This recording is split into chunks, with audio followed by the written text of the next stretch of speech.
Здравейте! Аз съм Китодар Тодоров.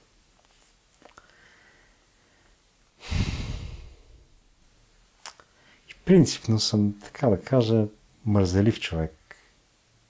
Роден съм Цезарово сечение, защото много ме мързеше да минавам през тези дупчици и така, те ме извадиха на сила и не се съпротивях, защото страшно ме мързеше. Но не плаках. За първи път проплаках като новородено на 4-5 годишна възраст. Проговорих скоро, не си спомням точно кога. Майка ми и баща ми бяха дейни хора. Те искаха да ме научат така на някакви неща и водеха частни учители вкъщи. Но аз не ги чувах, защото в Ковиоза всичко се чува така. И аз много се забавлявах. Не се научих на много неща в интерес на истината, но така основните неща съм научил. Разбира се, има и минуси мързела.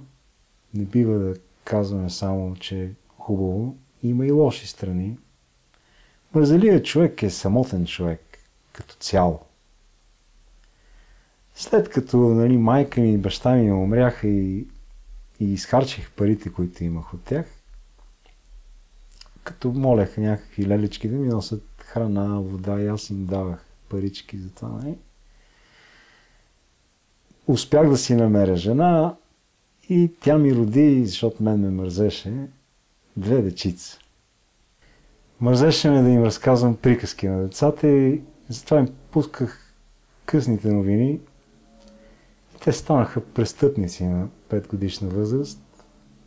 Един ден да видите какво означава, че всичко се връща, който нож вади от нож умира, в случая не е така съвсем, от кола умряха, но много ме мързеше така да тръгна малко по-рано и тръгнах и пък тогава се забързах да ги закарам на детска градина.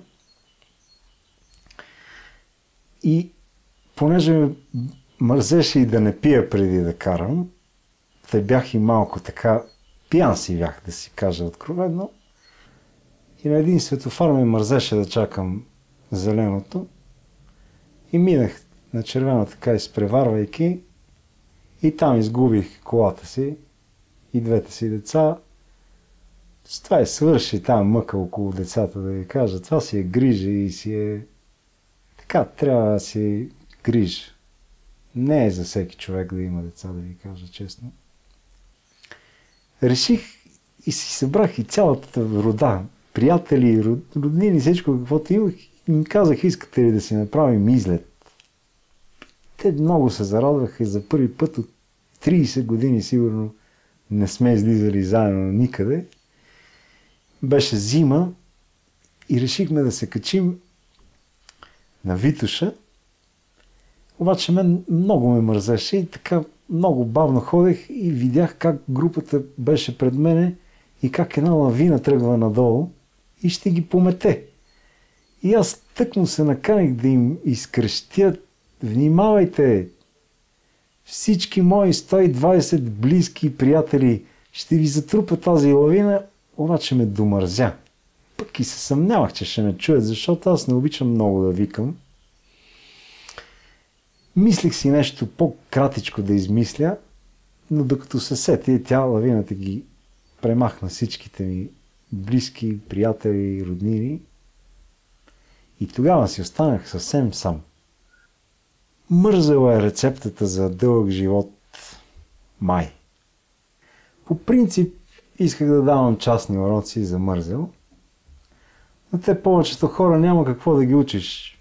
Така, в редките случаи, когато съм излизал навън, да се поразходя, да си намеря нещо за ядене, например, и съм гледал как човек си изяде нещо и изпусне ли го, изхвърли ли листчето от баничката, примерно, и го мързи така да я вземе, да я хвърли, там е кофата на 2 крачки от него и го разбирам този човек. Значи тук има първо навеждане с леко приклякане. Това са много голяма част от мускулатурата на човешкото тяло участва в този процес на клякане, на протягане на ръка и на взимане на бокулчета има и свиване на пръстчета има и смурих се. Съвета ми към хората е да не се притесняват. Си лежат спокойно, те нещата ще си се оправят от само себе си. Все пак ние всички умираме един ден, а смъртта това е просто по-дълбок сън. Както си спиш, изведнъж си заспиваш така още по-хубаво някакси, като в кофиоз. Така да